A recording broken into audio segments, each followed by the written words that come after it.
Welcome to History Lullaby. Tonight, we're diving into the surprisingly trippy world of ancient Egyptian recreational chemistry. Yes, the civilization that brought us the pyramids, mummies, and a whole lot of strange rituals also knew how to throw a festival that could rival your college roommate's worst decisions. But before you settle in, take a moment to like the video and subscribe only if you really enjoy what I do here. And I'd love to know where you're tuning in from and what time it is for you. It's always fascinating to see who's joining in from around the world. Now, dim the lights, maybe turn on a fan for that soft background hum, and let's ease into tonight's journey into the unexpected world of ancient Egyptian revelry. Let's begin. Let's start with the ancient Egyptians' most famous botanical party trick, the blue lotus flower. You've probably seen it in tomb paintings, elegant petals, usually being sniffed by pharaohs or gently waved around at banquets like an ancient version of cheers. But this flower wasn't just ornamental. The Egyptians believed it had sacred properties and mild psychoactive ones. Yes, the blue lotus could get you just a little bit floaty. The method was simple. Take the dried petals and soak them in wine for a while, sometimes days. Then drink the infusion at festivals, ceremonies, or presumably, whenever you felt like tuning out the sound of 200 people chanting hymns at top volume. The result was a soft, dreamy euphoria, not enough to make you forget your name, but enough to make pyramid building sound like a fun group project. Now, to be clear, the Egyptians didn't call it getting high. They called it communing with the gods. Blue lotus was strongly associated with rebirth and the sun god Ra, which made it perfect for temple rituals and funerary rites. Holding the flower to one's nose was a symbolic way of inhaling divinity. And, okay, maybe also a great way to take the edge off after a long day of ruling the Nile Valley. It was everywhere in art. Pharaohs are shown holding it. Party guests at banquets are passing it around like a floral peace pipe. And even mummies got decorated with it for the afterlife. The thinking seemed to be, if we're travelling to eternity, let's make sure we're stocked up. Practical. But the blue lotus wasn't just ceremonial. Festivals could get wild, and blue lotus-infused wine made the music louder, the dancing looser, and the hieroglyphic poetry marginally more profound. Imagine a crowd under the stars, sipping lotus wine, feeling as light as a papyrus reed in the breeze. For the ancient Egyptians, that was spiritual fulfillment, and also a very good night. There are religious holidays, and then there's the Feast of Drunkenness, the ancient Egyptian equivalent of saying, let's black out in honour of not dying. Subtle name? No. Accurate? Extremely. This annual celebration revolved around the goddess Hathor, who, according to myth, was once sent to punish humanity. But after a bloody spree that would make any disaster movie blush, the gods decided humanity had maybe learned its lesson. So they tricked her into drinking red beer that looked like blood. She passed out, woke up in a better mood, and just like that, mass extinction was narrowly avoided through alcohol poisoning. To commemorate this heroic hangover, Egyptians gathered once a year to get thoroughly obliterated. Not metaphorically, not spiritually. Literally. The goal was to drink until one entered a divine trance, which sounds poetic until you remember this often meant collapsing face first into a mud brick courtyard surrounded by strangers yelling praises between hiccups. The ritual began at dawn with music, clapping, and the ceremonial passing of drinks. Priests encouraged revelers to drink as much as your heart desires, which in this context was less of a blessing and more of a dare. Participants banged tambourines, danced in the streets, and reportedly saw the goddess, although whether that was Hathor or just the side of a clay jug is unclear. But this wasn't just chaos for chaos's sake. Well, mostly not. The idea was to honour the balance between destruction and joy, reminding everyone that even wrathful deities could be pacified with a strong enough brew. Think of it as theology meets keg stand, and importantly, this was sanctioned behaviour. There were no awkward conversations the next day about what happened in the sacred grove. Getting drunk was part of the job description. If anything, not passing out was suspicious. Why aren't you spiritually elevated, Khnumhotep? Do you hate the gods? Modern scholars have described the Feast of Drunkenness as a ritual of renewal. Participants purged their fears, inhibitions, and likely their stomach contents, all in one divinely authorized party. The next day, headaches, regret, possibly a new scar shaped like Anubis, but also spiritual cleansing. Forget everything you know about beer. Ancient Egyptian beer wasn't golden, bubbly, or anything remotely resembling a beverage you'd order at a bar. It was thick, porridge-like, and alarmingly opaque, served with the kind of consistency that would confuse both your bartender and your dentist. Beer, for the Egyptians, was not just a social drink, it was practically a food group. Made from partially baked loaves of emmer bread that were soaked in water, mashed, and fermented into a chunky slurry, it resembled a soupy oatmeal more than a refreshing ale. The technical term might be liquid bread, but let's not pretend this wasn't a bowl of carbs in denial. This beer was consumed by everyone: peasants, priests, children, scribes, and anyone else trying to survive in a world where desert heat, crocodiles, and public works projects were daily concerns. It was calorically dense, slightly intoxicating, and cheaper than anything else that didn't require chasing it down with a spear. And here's the twist. Beer wasn't just for sustenance. It was often intentionally altered with herbs, spices, and other curious additives, especially during festivals or religious ceremonies. Want to commune with the gods? Add some mandrake? Want to forget the priest's speech about cosmic order? Toss in a little fermented date juice and hope for the best. Of course, hygiene was a concern, but beer had an answer for that too. Water could kill you, but beer had been boiled, fermented, and spiced. It was safer than the Nile, and often more reliable than your co-workers. In terms of strength, Egyptian beer ranged from mildly numbing to, I forgot how sandals work. While the alcohol content wasn't high by modern standards, the sheer quantity consumed made up for it. Workers on state projects like pyramid building were often paid in beer, a daily ration of several litres, which means that half of ancient Egyptian labour was fueled by liquid gluten and mild intoxication. Let's talk beer. Or rather, let's talk about a viscous, beige, bread-adjacent fluid that the ancient Egyptians cheerfully called beer, and that modern brewers would call a war crime. Egyptian beer was less refreshing beverage and more fermented soup with ambition, made by soaking half-baked loaves of emmer bread in water, then mashing the whole affair into a lumpy stew and letting it ferment in open vats. The final product was cloudy, chunky, and distressingly chewable. Imagine oatmeal if oatmeal had opinions and a mild buzz. But despite its texture, which archaeologists generously describe as rustic, this was the drink of the people. Everyone drank it: pharaohs, priests, peasants, toddlers. Because when water might kill you and milk was suspicious at best, beer was the least deadly option with a pleasant side effect.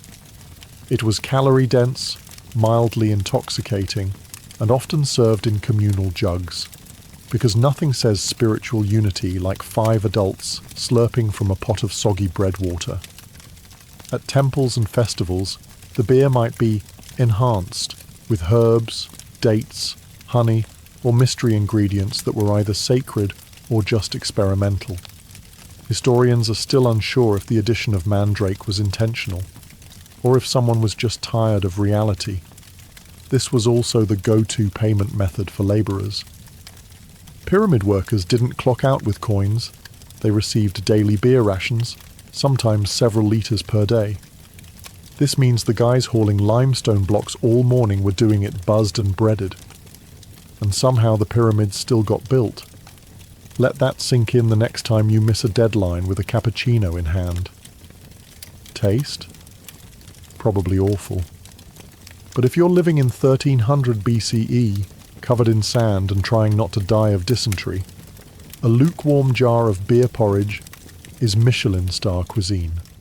Also, no foam, no carbonation, no glass bottles, just ceramic jugs, straws with filters to catch the bigger bread chunks, and a national commitment to ignoring mouthfeel.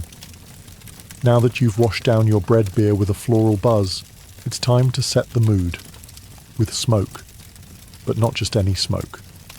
We're talking kaifi, the ancient Egyptian incense that made temples smell like divine bakeries and left everyone wondering if they were actually meditating or just very, very light-headed. Kaifi wasn't a quick hit of frankincense. This was the perfumed love child of an apothecary and a pastry chef.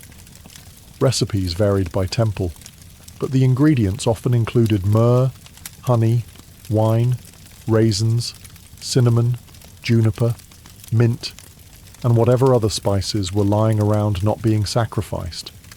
Mix it all up, let it ferment, dry it into pellets, and burn them slowly in sacred spaces until everyone either felt deeply spiritual or forgot why they walked in. It was used in ritual purification, which is code for, let's fill this room with enough fragrant smoke to erase our sins, or at least our memories of last night's feast of drunkenness. Temples didn't have ventilation, by the way. That was considered breaking the mood. So imagine standing in a limestone cube next to a sweating priest waving a smoking dish of kifi like it's Febreze for the soul, while a chant drones in Coptic monotone behind you. Visions weren't just encouraged, they were practically inevitable. Whether divine revelation or mild asphyxiation, it didn't really matter. The gods got their tribute either way. To the Egyptians, kaifi wasn't just air freshener, it was medicine, perfume, and spiritual elevator all in one. Pliny the Elder later wrote that kaifi could cure snake bites and improve sleep, which makes sense if you assume the goal was to pass out entirely. Some recipes were so complex, they read like ancient IKEA manuals. 16 ingredients, each added in precise phases under specific moons. Honestly, it's a miracle anything got done. But once lit, the aroma drifted across the Nile like a sacred fog machine, signalling that something holy was happening, or that someone was overcompensating for yesterday's fish market. Even in death, kaifi lingered. It was burned during mummification, buried in tombs, and probably responsible for at least one pharaoh being accidentally embalmed in a spice rub. In short, kaifi was Egypt's way of saying, if you can't drink it, burn it, and breathe deeply. If Blue Lotus was Egypt's chill friend, and kaifi was the drama queen with a smoke machine, then Mandrake was the slightly unhinged guest you invited once and immediately regretted. With its forked roots that vaguely resembled tiny humans and a reputation that scared even seasoned priests, Mandrake was less herbal remedy and more botanical dare. Used in ancient Egyptian medicine as both a painkiller and a possible aphrodisiac, which is always a terrifying combination, Mandrake earned its place in temple recipes and medical scrolls with the kind of cautious reverence usually reserved for wild animals and pharaohs in a bad mood. The Ebers Papyrus, that handy ancient medical text that sounds like it belongs in a Harry Potter class, lists mandrake for insomnia, fertility, and strengthening the heart. Which sounds noble until you remember that the wrong dose could just as easily strengthen your heart into cardiac arrest. See, mandrake contains alkaloids like scopolamine and atropine, the kind of compounds that mess with your nervous system and occasionally convince you that your bed is melting. In small doses, it was mildly relaxing. In slightly bigger ones, welcome to Night Terrors starring Ra and a crocodile in a wig. And then there's the harvesting myth. According to later folklore, likely inherited from these early associations, pulling a mandrake root out of the ground, caused it to scream. Loudly. Lethally. So naturally, the solution was to tie it to a dog, cover your ears, and let the poor creature yank it free while you hoped your neighbours didn't ask too many questions. While there's no solid evidence the Egyptians were tying plants to dogs and waiting for shrieks, the idea that the plant had spiritual, and slightly terrifying, power fits right in. Mandrake may have been used in rituals, fertility rites, or just slipped into beer for those who preferred their hallucinations with a rooty aftertaste. In any case, it wasn't the everyday herb. Mandrake was for priests, magicians, and those who didn't mind taking medical advice from a man covered in gold leaf. Used carefully, it could induce sleep, reduce pain, and maybe inspire a sensual poem or two. Used recklessly, you'd wake up 4 days later convinced you were a scarab beetle. Somewhere in the vast scrolls of Egyptian medical wisdom, wedged between cures for crocodile bites and the proper placement of amulets on inflamed body parts, lies a quiet little mention of Shemshemet. That's right, cannabis. Because when it came to pain relief, the ancient Egyptians didn't just rely on divine intervention or chewing reeds until they forgot their problems. Sometimes they reached for something a little more herbal.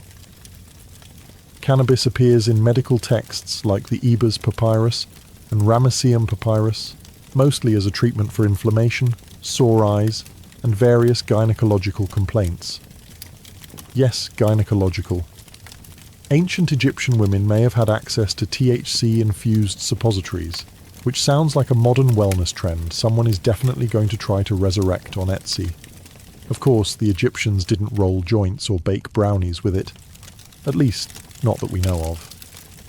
Cannabis was usually crushed into oils, mixed into salves, or blended with honey, because if you're going to medicate, why not make it taste nice? Applied topically, it soothed pain. Inhaled accidentally. Well, now the temple incense makes a lot more sense. Was it recreational? Officially, no. Unofficially, probably. When you're running a civilization in 120-degree heat with limited plumbing and a deeply unpredictable crocodile problem, no one blames you for accidentally over-medicating. And if your high priest starts talking to statues a little too confidently, well, who's to say that isn't divine wisdom? There's also physical evidence. Residue analysis from mummies and burial sites has turned up trace amounts of cannabis, along with opium and nicotine, which raises either some fascinating pharmacological questions or the world's most suspicious funeral offerings. And let's not ignore the priests. These were men trained to chant for hours, interpret dreams, and stare into incense smoke until something stared back. If their rituals involved cannabis, it wasn't for giggles. It was to facilitate communication with the gods, or at the very least, with the wall. Somewhere in the dimly lit, sweet-smelling corners of the ancient Egyptian temple pharmacy, just behind the dried lizards and holy ointments, sat the opium stash. Small, wrinkled poppy pods imported from the eastern Mediterranean, tucked away like a divine secret. Because when you've got plague, pain, and pyramid-related back injuries, sometimes prayer alone doesn't cut it. Though not native to Egypt, opium poppies likely made their debut through trade with Cyprus or Crete. The Egyptians were nothing if not enthusiastic early adopters. By the time of the New Kingdom, poppies were well on their way to becoming the ancient world's go-to sedative, a medical miracle wrapped in mild addiction. Opium didn't just dull pain. It smoothed over childbirth, calmed coughs, soothed gastrointestinal rage, and made temple chants about cosmic balance feel like they actually had a beat.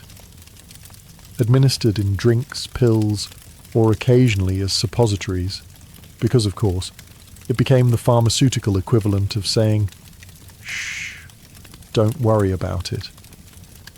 Naturally, it found a home in the temple medicine cabinet, that sacred shelf where healing met holy mystery. Priests, doubling as physicians, administered it during rituals and serious treatments, probably while saying things like, "This will ease the divine tension in your spleen." Whether your god was angry or your molars were, opium could calm them both. The ancient texts don't call it opium directly, of course. That would be too helpful. They reference extracts from the poppy plant, in the same vague way modern labels say natural flavours, which is never comforting. But let's not pretend this was all medicinal.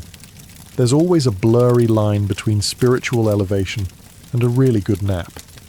And for elite Egyptians, especially those being embalmed, opium might have been part of the final send-off.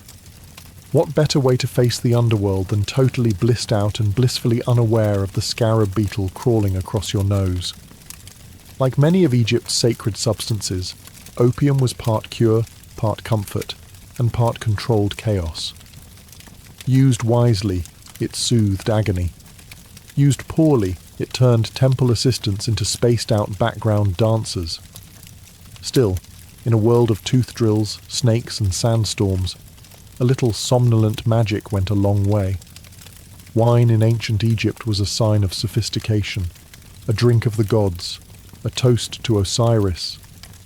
But don't let the elegant amphorae fool you. This stuff could hit like a chariot accident, especially when it came laced with the ancient equivalent of a little something extra. Wines weren't just fermented grape juice. They were infusions, concoctions, and occasionally mild experiments in altered consciousness. Egyptians flavoured their wine with everything from mandrake and blue lotus to myrrh and frankincense. Ingredients that sound spiritual until you realise they were probably added for maximum mood enhancement. Religious festivals were the main setting for these potent potables. At the Feast of Drunkenness, for example, participants didn't sip wine to appreciate terroir. They chugged it to achieve metaphysical disconnection. The idea wasn't to be tipsy. It was to teeter between dimensions, possibly while dancing with a priest in a leopard skin. These spiked brews were often described in medical texts as remedies, which is how you know things were getting creative. Got a headache? Try a wine infused with fermented lotus. Sore joints? How about some frankincense-infused red, aged 2 weeks in a clay pot? Existential dread? Well, that one needed priestly supervision, and possibly a floor mat, and it wasn't just mortals enjoying this liquid therapy. The gods themselves were believed to appreciate a good spiked offering. Vats of wine were ritually poured out in temples, left as offerings in tombs, and used in ceremonies to help the divine descend into statues, or at least wobble in their general direction. Let's be clear, this wasn't your average table wine. Depending on the additives, these sacred brews could calm nerves, ease pain, or launch a midsummer banquet into full psychedelic mystery cult territory. And because everything was part of a ritual, no one could really question the dosage. If the room spun, it was spiritual. If you passed out in the lotus garden, that was divine communion. For the ancient Egyptians, wine wasn't just a beverage. It was a vehicle, one that could take you to enlightenment, to sleep, or into the arms of a very confused crocodile god. For a civilization obsessed with order, ritual, and geometry, the ancient Egyptians had a surprisingly open mind about trance states. In fact, they encouraged them, just not during accounting. These altered mental states were seen as direct channels to the divine, or at least to some deeply theatrical inner monologue.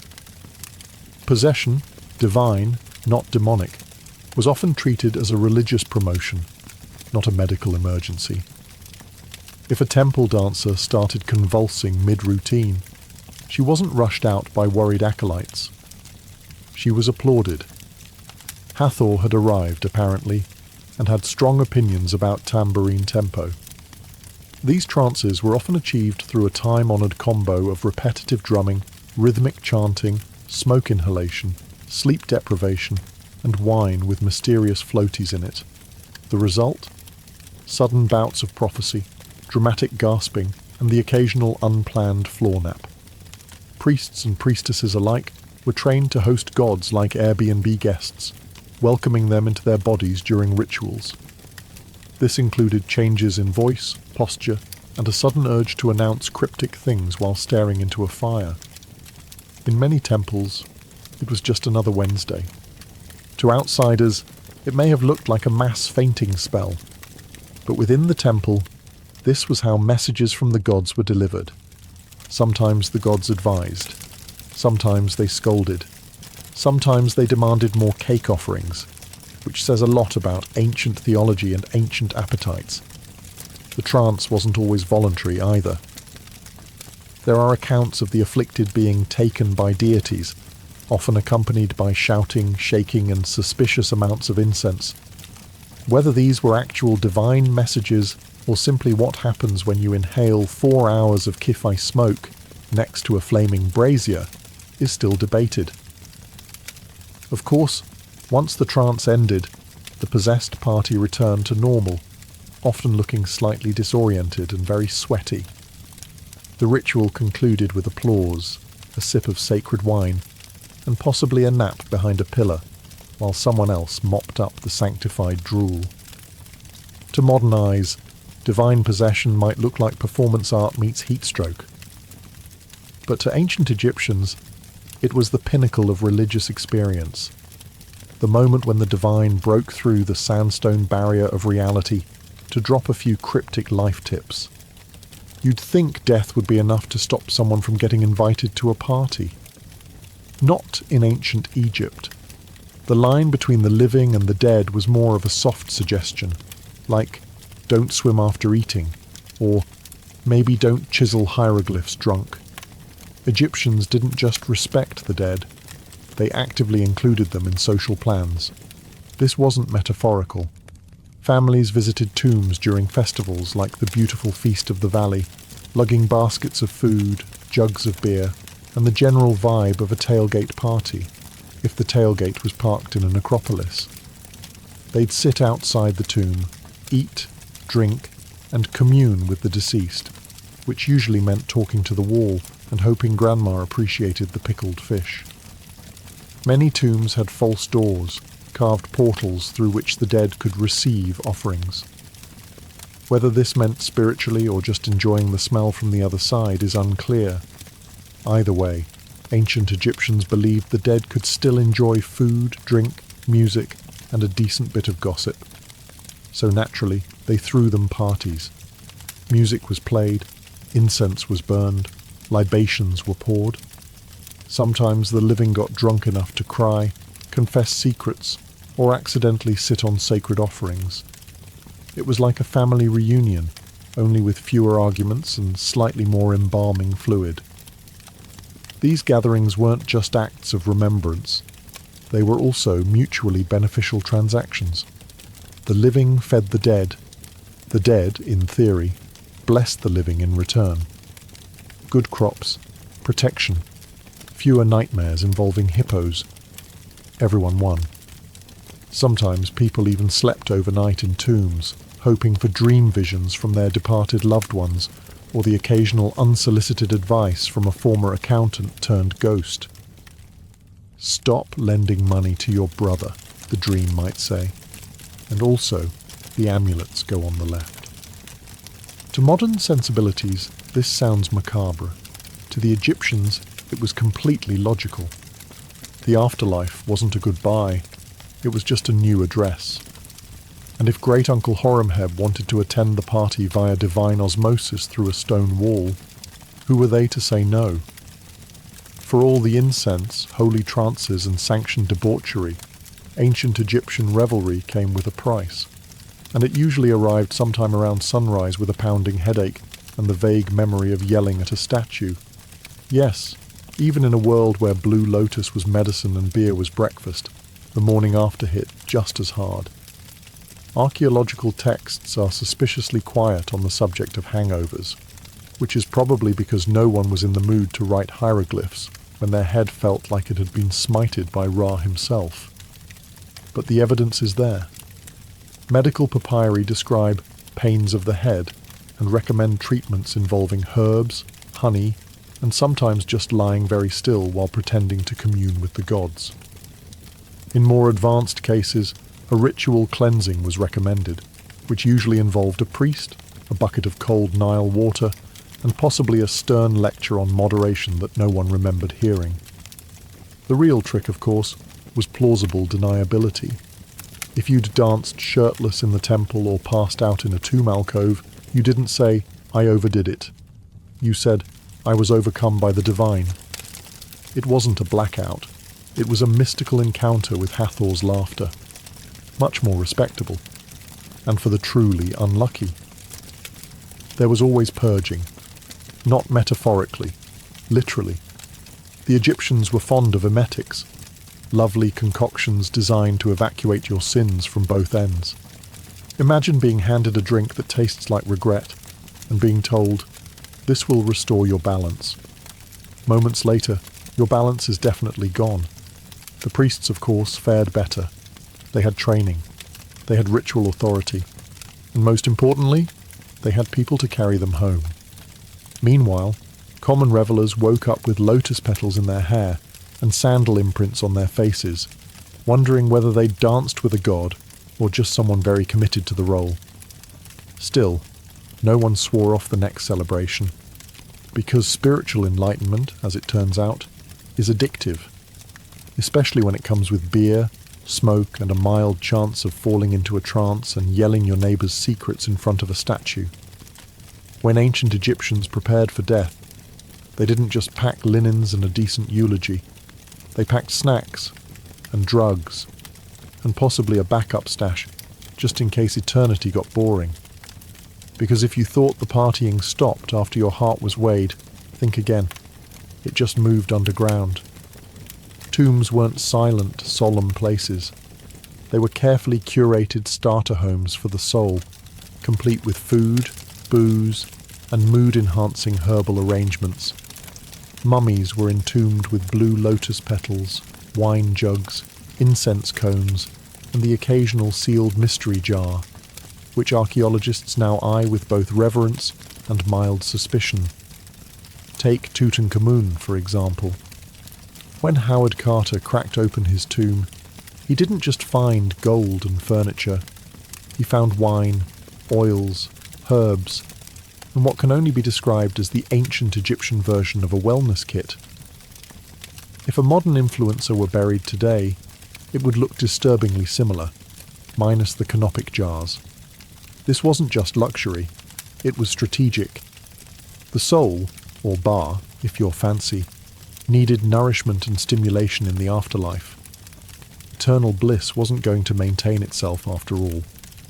So priests and embalmers made sure you were entombed with all your spiritual comfort items, food offerings, sacred perfume, and a generous dose of whatever got you through long temple ceremonies while pretending to be enlightened. Some tombs even include instructions to the dead on how to prepare and enjoy these items in the afterlife. It's not enough to carry blue lotus into eternity. Apparently, you also needed directions in case divine short-term memory was a thing. And let's not forget the opening of the mouth ritual, which was supposed to let the dead eat, speak, and, let's be honest, sip that sacred fermented beverage with proper technique. Because it's hard to toast Osiris with a closed jaw. All of this tells us one very clear thing. The ancient Egyptians did not separate pleasure from piety. If something brought them closer to the gods in life, even if it was a psychoactive flower soaked in wine, it belonged in the tomb, along with your amulets, your linen headrest, and possibly a starter pack of dreams. Ancient Egypt gave the world pyramids, mummies, and eyeliner that could block out the sun. But it also perfected an unspoken truth of civilization. Sometimes the people running things are just high enough to think it's going well. Officially, the pharaoh was the earthly embodiment of Horus, chosen by the gods to maintain Ma'at, cosmic order. Unofficially, temple priests had the keys to the sacred stash, the incense budget, and the daily schedule of who gets to chant next to a burning bush of Kai-Fi until they pass out. The religious elite weren't just spiritual guides. They were state-sanctioned pharmacists, supplying the population with everything from calming ointments to full-blown psychedelic experiences disguised as Holy Communion. If it smelled strong, tingled on contact, or made you speak in metaphor for 3 days, it probably came out of the priesthood's apothecary. And while pharaohs wore the crowns, it was the priests who knew how to blend mandrake with wine and not kill anyone. This gave them an enormous amount of soft power, not just in healing and ritual, but in managing the emotional and mystical tone of society. You didn't ask, "What's going on with the harvest?" You asked, "What did the high priest see in his trance last night?" Spoiler, it was usually a falcon and a lot of swirling gold light. Let's not forget the economic side. The temples were landowners, employers, and massive centers of drug production. Blue lotus didn't grow itself. Someone had to harvest it, dry it, ferment it, and whisper to it in sacred verse. So yes, religion was very holy, but it was also a well-oiled machine, one that ran on faith, herbs, and occasionally mind-altering doses of divine inspiration. In many ways, the question of who ruled Egypt was less about crowns and more about who controlled the incense burners. Because if the gods spoke through visions, and the visions came after a priest sniffed something pungent in a sealed chamber, well, you do the math. In theory, ancient Egypt was all about balance, justice, and order. In practice, if you were rich enough to afford a private tomb and someone to fan you while you digested, you also had access to the good stuff, the kind of narcotic rarities that didn't show up in the village clinic scrolls. Make no mistake, ancient Egyptian society was a hierarchy, and mind-altering substances followed the same rules as everything else. Pharaoh at the top, goat herder at the bottom, and everyone else politely sniffing dried flowers and pretending it was enough. While commoners got barley beer and maybe a whiff of temple incense if they leaned close enough, the elite were bathing in blue lotus oil and sipping spiked pomegranate wine out of gold-rimmed chalices. Some of the more potent substances, mandrake, Kai-Fi blends laced with opium, imported cannabis resins, were likely restricted to ritual or medical use, which just happened to align perfectly with the daily schedules of court officials and high priests. Funny how that worked out. Take Pharaoh himself. The divine ruler of Upper and Lower Egypt couldn't be expected to process the metaphysical weight of ruling without a little help from the sacred pharmacopoeia. If his dreams were considered state messages from the gods, then sedating his insomnia with a psychoactive nightcap wasn't indulgence, it was national security. Even in death, the elite kept their stash close. Many tombs contain medicinal vials, incense cones, and wine jars with labels so vague they may as well have read, "for ceremonial purposes only." One wonders if the gods actually required that much imported poppy resin, or if Tutankhamun just liked to keep his options open. Meanwhile, the lower classes weren't exactly locked out of the experience. They just had to settle for the watered-down versions. Beer thick enough to chew, weak incense, and whatever passed for spiritual euphoria during an 18-hour shift building obelisks. And when someone did get their hands on a forbidden substance without a permit, that was likely called witchcraft, heresy, or a very bad day to be a field labourer. After 14 chapters of sacred snorting, divine day drinking, and hallucinogenic healthcare, one might be tempted to ask, what does all this really say about ancient Egypt? Well, for starters, it tells us they were brilliant at blending science, spirituality, and recreational chemistry into a single belief system. Pain relief and prophecy came from the same flower. Medicine and mysticism walked hand in hand, usually to the beat of a sistrum and the smell of something smouldering that definitely wasn't FDA approved. It also reveals just how much the ancients respected the power of altered states. Not as escapism, but as a legitimate way to access insight, healing, and the occasional god with an animal head and a flair for drama. Their rituals weren't just pageantry. They were controlled chemical theatre, with incense, chanting, and psychotropic tea for the cast, and the strict gatekeeping of sacred substances. That's just the ancient version of putting wellness behind a paywall. The elite had their Blue Lotus spas and imported opium. Everyone else got lukewarm beer and an eye infection. Divine enlightenment was available, but only if you could afford the luxury tomb package with optional afterlife minibar. But perhaps the most revealing takeaway is this. Humans have always wanted to feel more, see more, and know more, especially if it involves lying down in a temple and not doing chores. The ancient Egyptians weren't that different from modern humans meditating with essential oils or arguing about microdosing on podcasts. They just wore more eyeliner and took their hallucinations more seriously. So, what does this mean for us? Well, maybe that our ancestors weren't primitive drug enthusiasts or eccentric spiritualists. Maybe they were just doing their best to navigate a confusing, beautiful, often painful world, with the tools, rituals, and fragrant smoke they had. And if that journey to inner peace happened to involve wine, wildflowers, and a trance where you barked like Anubis, so be it.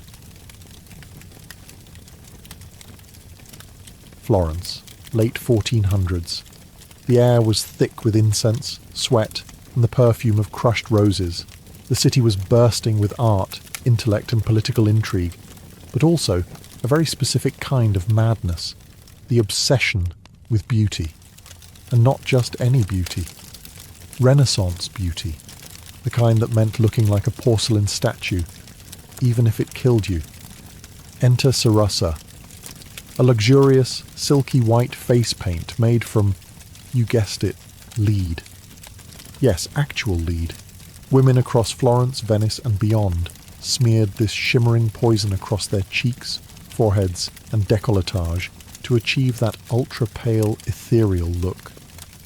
Because in a world where tan skin meant labouring under the sun like a peasant, looking like a walking cadaver was the ultimate flex. But this wasn't just a light dusting of powder. No, Sarusa was layered on like Venetian stucco. Some women went so far as to sleep in it, refusing to wash their faces, allowing the toxic compound to literally soak into their skin. The result? A radiant, ghostly glow, right up until the sores appeared, and when they did, they just applied more lead to cover them. You know, like a Renaissance band-aid. One that guaranteed the wound would never heal. If the lead didn't get you, the mercury might. Used to treat blemishes and fade sunspots, mercury was another charming element in the Renaissance beauty arsenal. Combine that with arsenic-based tonics and vinegar face baths, and you had a full-blown chemical warfare routine, marketed as elegance. And let's not forget the classism baked into every powdered pore. Noblewomen wanted their skin to look untouched by sunlight or hardship, so the paler, the better, even if it made them anemic, delirious, or eventually dead. Looking divine came at a divine cost. But perhaps the most ironic part, the women who could afford all this toxic luxury also had access to imported perfumes from the Orient, rosewater distillations and camphor-laced tonics. They literally smelled like angels while their skin peeled off in sheets. If you had a functioning pair of eyebrows in Renaissance Florence, you clearly weren't trying hard enough. In the never-ending quest to resemble a Botticelli painting or a particularly fashionable egg, Renaissance women plucked their hairlines and eyebrows into oblivion. A high, rounded forehead was considered the epitome of beauty. The higher your forehead, the more noble and intelligent you appeared. So women willingly yanked out rows of hair from their brows and along their hairline with tweezers, rough cloth, or even seashells. This wasn't a one-time affair. It was routine maintenance, a weekly ritual of pain and precision. For stubborn hairs, women rubbed in concoctions made from walnut oil or cat dung, yes, cat dung, to thin the regrowth. Some even scorch stray hairs off with candle flames, because nothing says grace and refinement like lighting your face on fire. Eyebrows, thin, arched and barely visible, if at all. A truly sophisticated woman had no visible brows. Instead, a soft shadow or trace was painted in later, often with burnt cork or powdered charcoal, which sounds elegant until you realise it smeared terribly in the Florentine heat. Imagine your eyebrows slowly dripping down your cheeks during Mass. Divine. Meanwhile, body hair was seen as animalistic and unclean. Women removed it with a paste made from vinegar, quicklime and arsenic, another charming blend. The mixture burned, but hey, it left the skin smooth. Until it didn't. And the scalp? Hair was gathered up into tight, rigid styles, often braided and padded with false hair made from wool, horsehair, or someone else's actual hair. Sometimes hair pieces were soaked in lye and bleached to match the fashionable golden hue of the season. If it didn't match, no worries. Just wear a cap over it and pretend it did. Renaissance problem-solving at its finest. The irony? All this hair removal and sculpting was done without mirrors. That's right, mirrors were rare and expensive. Most women styled themselves by feel, with help from servants. So your maid better have steady hands and zero passive aggression. One wrong move, and your widow's peak becomes a monk's tonsure. Renaissance beauty was less about natural charm and more about strategic subtraction. Remove the brows, remove the hairline, remove common sense, all in the name of elegance. Once the face had been thoroughly powdered, plucked and poisoned, it was time to move on to the body. Specifically, squeezing it into shapes the human ribcage had no business aspiring to. Enter the Renaissance corset, equal parts fashion statement and orthopedic trauma. Renaissance corsets weren't quite the wasp-waisted death traps of later centuries, but they still meant business. Known as stays or bodies, these early versions were designed to flatten the torso, not cinch it. The goal was to create a smooth, rigid canvas that emphasized the bust and elongated the silhouette. Because what's sexier than looking like a very elegant plank? The stiffening materials? Whalebone if you were rich, reeds or pasteboard if you weren't. All of it sewn into linen and laced tightly across the back. Getting into one required assistance, determination, and a surprising tolerance for losing peripheral vision. A fully dressed noblewoman was essentially an armoured artichoke, layered, spiked, and strangely delicate. And corsets weren't just about looks, they were moral statements. A straight, upright posture indicated inner virtue. Slouching, on the other hand, suggested moral laxity and possibly demonic possession. So if you were a well-bred lady, you stood straight, walked stiffly, and breathed in short, shallow gasps. Bonus points if you fainted gracefully in public. That just meant you were doing it right. Underneath, linen chemises helped absorb sweat, because newsflash, Florence in summer was not a place for heavy fabrics and no airflow. But elegance came first. Comfort came never. And yet, despite the discomfort, corsets had one major benefit. They held everything in place. Unlike modern bras that pretend to offer support while staging a quiet rebellion by noon, Renaissance stays offered the kind of structural reinforcement usually reserved for bridges. You could run, dance, or survive a fainting spell without anything shifting an inch. Of course, not everyone could afford such architectural fashion. Working-class women went without stays, favouring looser bodices and more breathable materials. But among the elite, corsets were essential. You weren't fully dressed without one, just tragically undone. The worst part? You had to eat while wearing one. Which brings us to the next Renaissance fashion paradox: feasting like royalty, while trying not to split a seam or collapse from restricted airflow. In Renaissance Italy, beauty wasn't just skin deep. It extended all the way to the dinner table, where fashion and food had an uneasy relationship. On the one hand, noble women were expected to attend lavish banquets and engage in the social theatre of feasting. On the other hand, they had to do it while squeezed into a corset so tight, their internal organs were basically roommates. Meals were grand affairs. Tables groaned under the weight of roasted peacock, marzipan sculptures, and gilded fruit. But for upper-class women, actually eating was a delicate performance. You could nibble, you could sip, but you absolutely could not unhinge your jaw and go to town on a goose leg. That would have been barbaric, and potentially dangerous given the boning in your bodice. Instead, you were expected to take dainty bites, keep your back straight, and smile through the growing pressure in your ribs. Sometimes the act of sitting upright for hours and pretending to enjoy cold eel pie was enough to trigger a fainting spell, which, frankly, only added to the aesthetic. Pale, breathless, and collapsing into the arms of a handsome courtier. Très chic.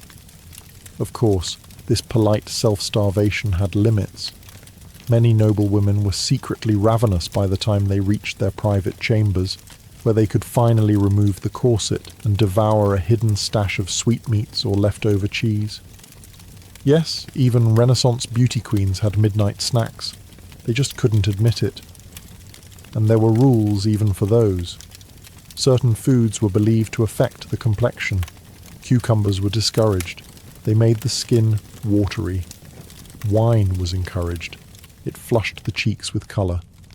Some ladies even drank vinegar tonics to stay trim, because nothing says high fashion like ruining your gut lining. There was also the matter of digestion. In a corset, your stomach had nowhere to go. Women had to pace their eating carefully, or risk indigestion, bloating, or, God forbid, a very unladylike burp, the horror. So while men got to recline, drink heavily, and argue about Dante, women mastered the art of elegant restraint, eating just enough to seem sociable, but never enough to ruin the line of their gown. Once the face was painted, the hair plucked, the corset tightened, and the food politely nibbled, it was time to smell expensive. In Renaissance Florence, your scent wasn't just a finishing touch, it was a social weapon. A noblewoman's fragrance was as carefully curated as her lineage, and failing to smell like imported luxury was basically a scandal. The Renaissance nose had standards. Common folk might reek of garlic, goat, and existential dread, but the elite, they wafted through salons and basilicas trailing clouds of rosewater, musk, ambergris, and exotic spices. If you walked past a duchess and didn't feel mildly intoxicated by her scent, she wasn't trying hard enough. Perfume was big business. Italy, especially Venice, was the European hub for distillation, but the most coveted ingredients came from farther afield. Frankincense from Arabia, myrrh from Ethiopia, cinnamon from Ceylon, and ambergris, a waxy, oddly pleasant-smelling substance from the intestines of sperm whales. It was outrageously expensive and wildly fashionable. Basically the Renaissance equivalent of dabbing yourself with designer whale bath. These perfumes weren't just for pulse points. They were soaked into gloves, stitched into dress linings, and sprayed onto handkerchiefs that ladies would flutter dramatically whenever someone less hygienic came too close, which was often. Streets were filthy. People bathed irregularly. Perfume wasn't a luxury, it was armour. And for the ambitious beauty, scent layering was essential. First came the scented bath, usually a rinse of rosewater or camphor, then a dusting of crushed violet petals, followed by an oil rubbed into the temples or wrists, and finally, a heavy mist of whatever concoction your apothecary swore would make men weep and rivals faint. Some even wore pomanders, delicate perforated orbs filled with aromatic herbs, around the neck or waist. Others dangled them from their belts, like olfactory warning bells. Approach with caution. I smell of cinnamon and judgment. But these potions weren't always benign. Some perfumes contained turpentine, or tinctures so strong they could trigger headaches, nausea, or fainting. One wrong blend and you went from seductive to insufferable. Still, the right fragrance could open doors, or at least noses. A woman who smelled divine had power. Power to entrance, distract, or just to survive a crowd of unwashed poets. If Renaissance beauty was a battlefield, then fashion was the armour, and Florence was its glittering war zone. The fabric you wore didn't just say something about you, it screamed, it sang. It flounced down the street declaring your family's wealth, your husband's rank, and whether or not you had any shame in bankrupting him for a sleeve. Velvet was the crown jewel. Imported, dyed and woven with the kind of care usually reserved for saints' relics, velvet was thick, heavy and absurdly expensive. Wearing it in summer, a true power move. You were hot, yes, but you were important. Then came brocade. Not content with mere colour, brocade brought patterns into the picture. Lions, vines, even entire religious scenes woven in gold thread. And we're not talking about subtle accents. These were gowns that could double as altarpieces. The more intricate the design, the more time and money it took, which meant the more smugly you could nod at other women's inferior sleeves. Sleeves, by the way, were detachable. A practical feature turned competitive sport. Wealthy women owned entire wardrobes of sleeves to mix and match, flaunting them like today's designer handbags. Embroidered, puffed, slashed, pearl-encrusted. Some sleeves were so elaborate they needed their own storage system. And occasionally, their own servants. Colours were coded too. Deep blues and crimsons were made with rare dyes like lapis lazuli and cochineal. Pigments so expensive they were locked away like treasure. Only the rich could afford these hues, and sumptuary laws in places like Florence tried, and failed, to restrict certain colours to the nobility. But laws are boring. Dresses were not. Even the underlayers were ornate. Chemises were trimmed with lace. Petticoats peeked out in silken flashes. And girdles, belt-like accessories, weren't just decorative. Some were studded with gems and hidden pockets for perfume, prayer books, or possibly revenge notes. But all this fashion came at a price, literally. A single gown could cost more than a year's wages for a craftsman, and yet noble women didn't just have these gowns, they needed them. Every social event was a stage, and every outfit a statement. Wearing the same thing twice? Social suicide. Renaissance fashion didn't stop at the ankle, though, in fairness, no one was really supposed to see your ankles. Modesty dictated that a woman's feet be kept decently hidden beneath layers of brocade and silk, which was a pity, considering how completely ridiculous Renaissance footwear often was. Let's start with the Chopin. The most theatrical shoe ever invented, Chopins were essentially high-platform soles. Think ancient Roman sandals crossed with stilts. Originally from Venice, they were designed to keep fine dresses above the muddy, plague-infested streets. But over time, function gave way to fashion, and Chopins got taller. Much taller. Some were over 20 inches high. Yes, that's not a typo. 20 inches. Wearing them required balance, training, and frequently a servant on each arm. Walking unaided was considered both a physical feat and a social risk. If you fell, you didn't just lose your dignity. You might take out half the wedding party with you. In Florence, Chopins weren't quite as extreme, but the trend still trickled down.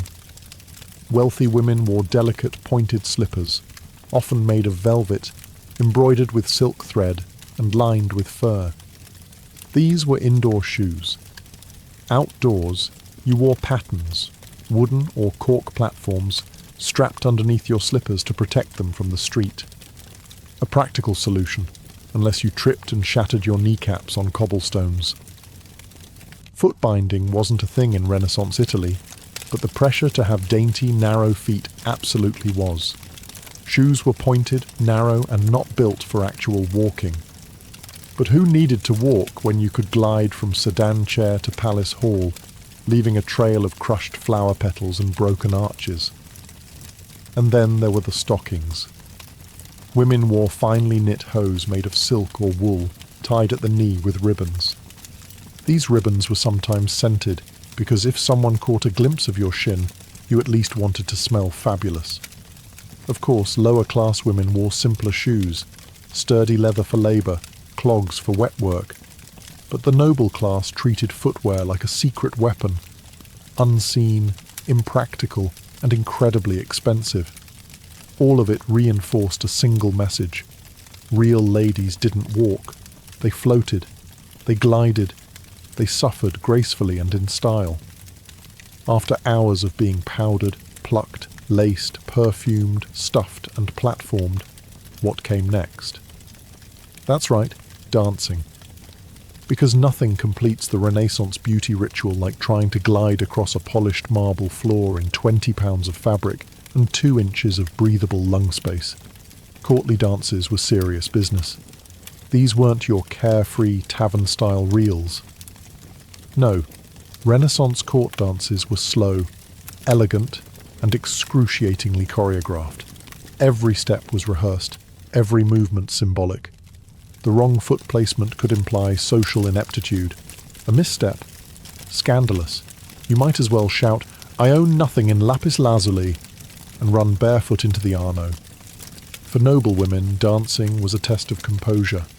The most popular forms, like the pavan or the galliard, required gliding in precise patterns, keeping your gaze modest, and never, under any circumstance, breathing through your mouth.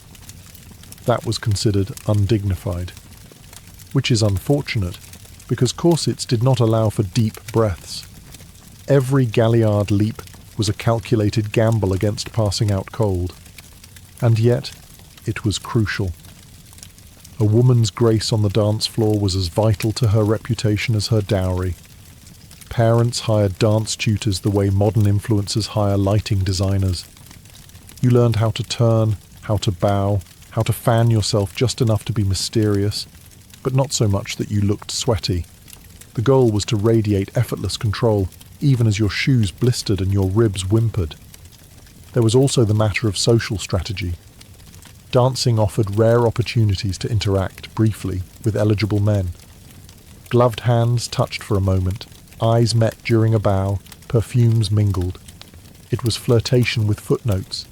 But say too much, move too boldly, or, heaven forbid, laugh. You risked ruining your entire aesthetic of pious elegance. Meanwhile, the background noise of every court event was a choir of judgment. Other women critiqued your gown, your hairstyle, your posture. Servants whispered, tutors fretted, and all the while you had to maintain the illusion that none of it mattered. But it did. A clumsy turn or an off-rhythm curtsy could haunt you for weeks. So you danced, you smiled, you endured. And when the music finally stopped, you excused yourself to repowder your sweat-streaked sarossa before round 2. The guests had departed. The candles had melted into waxy puddles, and the Renaissance noblewoman, divine, dazzling, and delicately dying inside, finally made it back to her chambers. But sleep? Not yet. First came the Renaissance version of the night routine. Spoiler alert, it was less self-care and more controlled deterioration. Step 1. The unmasking. Out came the linen cloths, rosewater, and raw egg whites. The lead-based sarossa had to be gently removed, not because it was delicate, but because scrubbing too hard would take skin with it. Many women used a mix of almond oil and vinegar to lift the layers, hoping their complexion underneath wasn't too ravaged. Spoiler, it usually was. Then came the hair, or what was left of it. Carefully, the pins and fake braids were uncoiled. Any adhesive used to keep forehead wigs in place had to be dissolved with herbal tonics. Ladies hoped the cat dung and quicklime they used for hair removal earlier in the week hadn't left bald patches. No pressure. Next, the corset unlacing, a spiritual experience, one that usually involved gasping, groaning, and possibly an audible crunch as ribs regained their original shape. Women could finally breathe.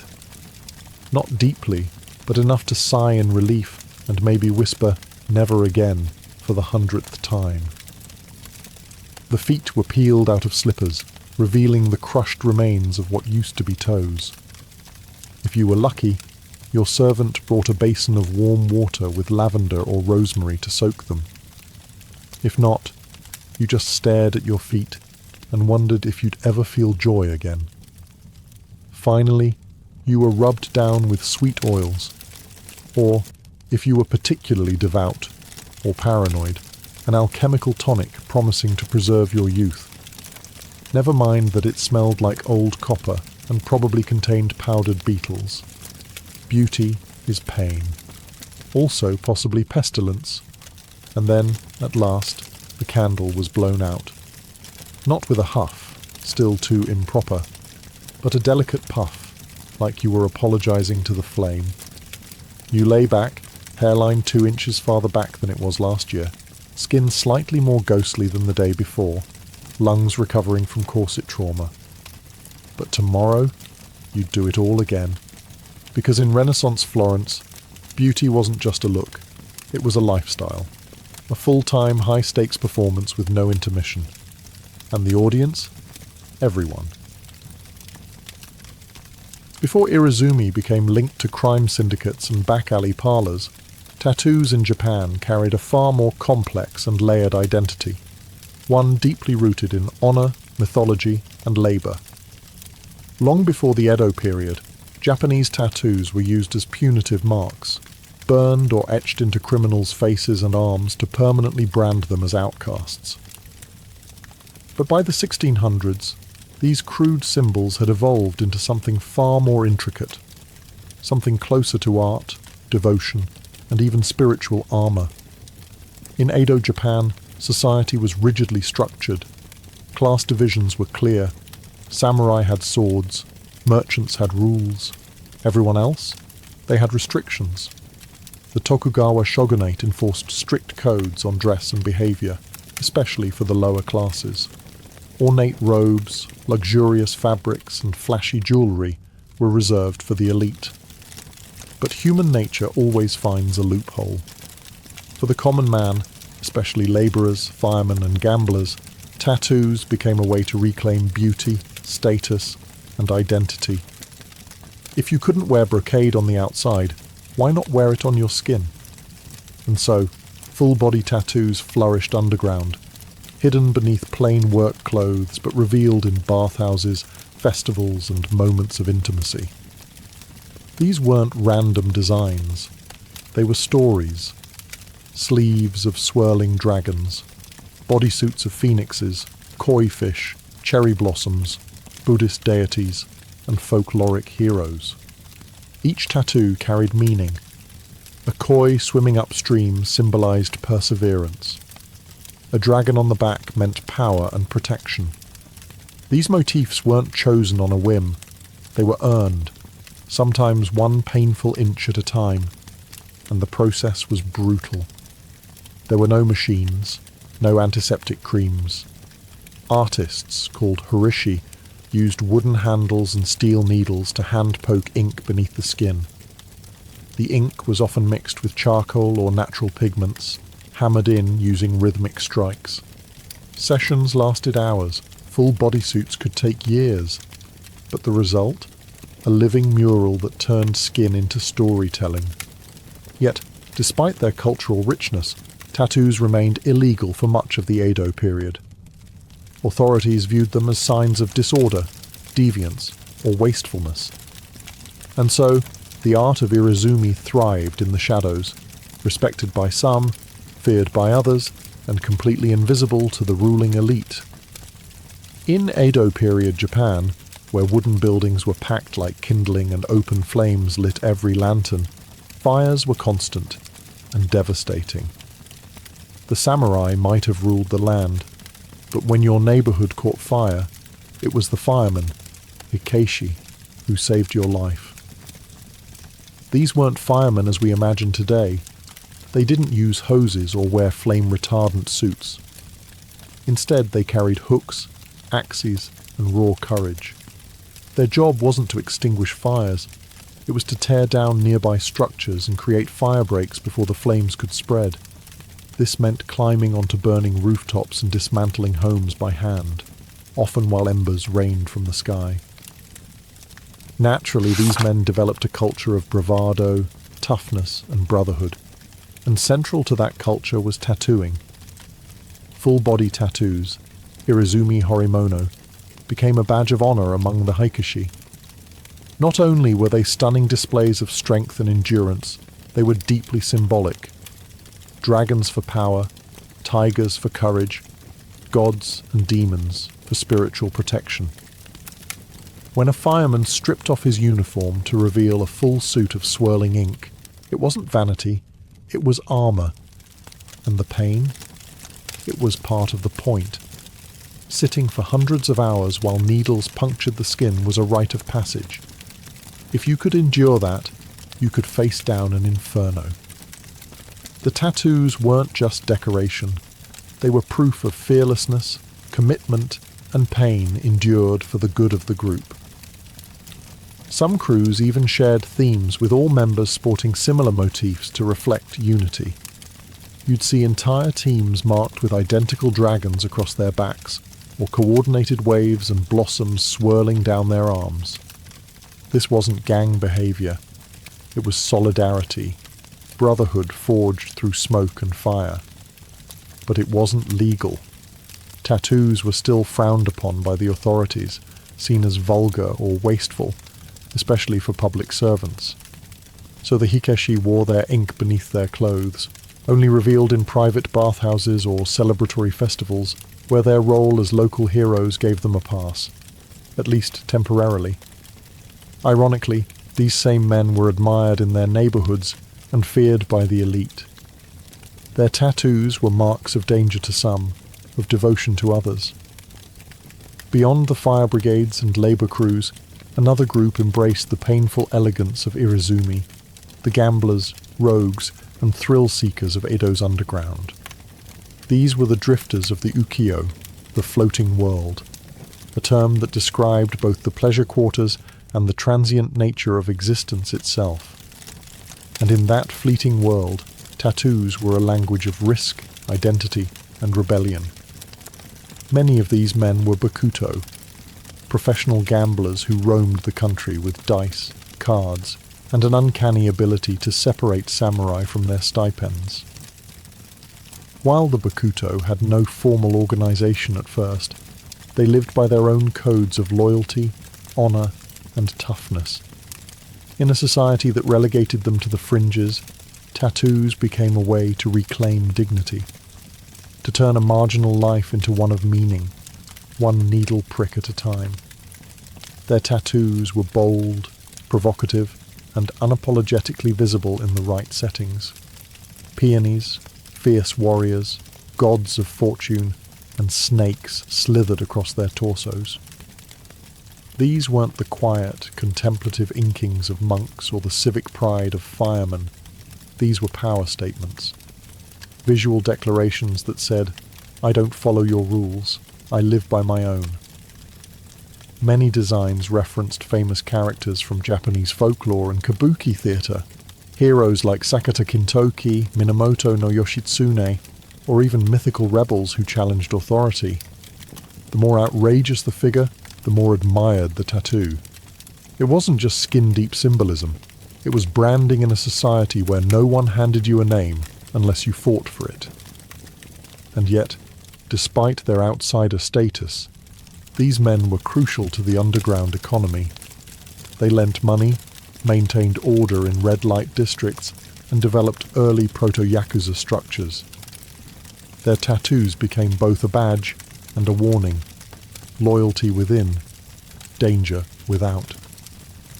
Tattooing shops flourished in this world, not always marked with signs, but known through whispers and connections. The Horishi became revered figures, their work whispered about in bathhouses and behind sake counters. To be inked by a famous master was an honor. To endure the hours of stabbing pain, a show of grit. For gamblers and rogues, irezumi was more than art. It was an identity carved in pain, proudly worn in a world that had no place for them. Though tattooing in Edo, Japan is often portrayed as a masculine tradition of laborers, firefighters and gamblers, women also left their mark, sometimes quite literally, on this hidden world of ink. While rarely documented in official records, female tattoos existed quietly, tenderly, and rebelliously beneath the layers of silk and propriety. In many cases, these tattoos were intimate, romantic, personal.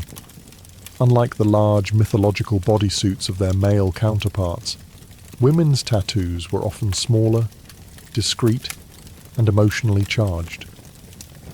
Lovers would tattoo each other's names on hidden parts of their bodies, inside the upper arm, on the inner thigh, near the collarbone. A gesture known as irezumi chobun, love tattoos. A popular phrase inked onto women's skin was inochi azukemasu, meaning, I entrust you with my life. It was more than a vow.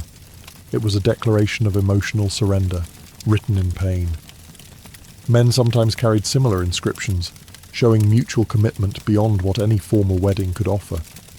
This kind of tattooing was especially common among lovers in the ukiyo, the floating world of pleasure districts where courtesans and geisha reigned. Among high-ranking courtesans, tattoos were sometimes a tool of seduction, a small teasing mark, visible only when a robe slipped just right, became part of the mystique. It gave the illusion of intimacy, as if a client was seeing something forbidden. In reality, the tattoo may have been shared with dozens of clients, each believing it was a private secret. In other cases, tattoos signified heartbreak or betrayal. The courtesan might burn or slash a name tattooed on her body after a lover abandoned her, turning passion into scarred testimony. Some even covered these names with new ink, dragons swallowing letters, waves washing away memories. But for women outside the pleasure quarters, tattoos could also be acts of quiet rebellion. Peasant women, fisher women, or wives of tattooed men sometimes followed suit, inspired by the artistry or solidarity. Though they risked judgment, these women wore their ink privately, under their robes, as silent declarations of autonomy. While Edo society officially condemned such markings, especially on women, these tattoos carved out a hidden narrative, one of love, agency, and pain born voluntarily, a story the official histories never bothered to write down. Behind every breathtaking bodysuit, every swirling dragon and tragic hero etched in flesh, there stood the unsung artisans of Edo, Japan, the horishi, or tattoo masters. They worked quietly in tucked-away corners of the city, anonymous rooms above tea houses, back rooms of barbershops, or candle-lit apartments that smelled of incense and ink. There were no flashing signs, no customer reviews, just reputation, passed by word of mouth and inked skin. Becoming a horishi was no casual decision. It took years of training, usually through apprenticeship under a master. The tools were basic: wooden handles with clusters of steel needles at the tip, dipped into a thick black ink called sumi, made from soot and animal glue. The technique? Painstakingly slow and deeply painful. The needles were jabbed rhythmically into the skin by hand, often with a bamboo mallet. This process, called tabori, required steady hands, infinite patience, and the mental endurance of a monk. But horishi weren't just craftsmen. They were storytellers, historians, psychologists. A good tattoo master had to understand not only how to tattoo, but what to tattoo. Every design carried meaning. A cherry blossom fading into waves, the transience of life, a tiger climbing a mountain, bravery in the face of impossible odds. The client might bring a request, but the horishi would decide the placement, the balance, the soul of the piece. Clients would return over and over, sometimes for years, to complete their full suit. A bodyscape that stretched from shoulder to thigh, across the back, down the arms, and often stopping just above the wrist and neckline. This wasn't random. Tattoos had to remain hidden beneath daily clothing to avoid trouble with the authorities. Some horishi signed their work, not visibly, but secretly, within the folds of a dragon's tail, or hidden in the petals of a lotus. These subtle signatures became a badge of pride, recognizable only to those in the know. Despite the intimacy of the work, horishi lived with one foot outside of society. Their clientele were often firemen, gamblers, courtesans, people outside the elite. So the artists too lived on the edge, revered by the underground, invisible to the powerful. Irizumi wasn't just something you wore, it was something you survived. Every line, every shade, every drop of colour came at a price, measured in hours of motionless endurance and days of aching flesh. In Edo, Japan, the pain of tattooing wasn't a drawback, it was the entire point. Tebori, the traditional hand-poked method used by horishi, was brutal by design. The artist would dip the cluster of needles into sumi ink, then tap them rhythmically into the skin using a wooden stick or mallet. The process was slow, incredibly slow. A single outline could take hours. A full-body tattoo might require years of regular sessions, each lasting half a day or more. There were no numbing creams, no mercy. Only the sound of steady tapping and the raw sting of every puncture. But the pain was more than physical. It was symbolic. It separated the dilettantes from the devoted. It was a test of will, patience, and mental control. Clients didn't just receive tattoos. They earned them, and the endurance it took to sit through these sessions became a badge of honour, often discussed with quiet pride in bathhouses and taverns. Firefighters believed that the agony strengthened their courage. Gamblers viewed it as a test of luck and loyalty. Courtesans and lovers took on the pain as a symbol of their emotional depth. For some, it was a punishment. For others, purification. There was a spiritual dimension to it as well. Enduring pain was seen as a kind of self-discipline, similar to fasting or meditation. Buddhist themes were common in Irizumi, not just because of their aesthetic value, but because they reflected ideas of suffering, rebirth, and enlightenment. With each completed session, a person didn't just come closer to finishing a tattoo, they came closer to transformation. And there were rules. You couldn't flinch, you couldn't cry out. Moving too much could ruin the design or earn you a scolding from the horishi. Only the most serious clients completed their full bodysuit, known as muniwari, with a chest panel left blank to avoid shocking society if the robe fell open. In a world where the elite wore silk and status, the tattooed wore pain and permanence. Every inch of an Edo tattoo told a story. These weren't random designs picked from a menu. They were mythologies mapped onto the body. Carefully chosen symbols, each one with layered meanings, encoded in swirling ink that stretched from shoulder to ankle. For the tattooed in Edo, Japan, the body became a canvas of personal folklore. Take the koi fish, for example. It wasn't just decorative.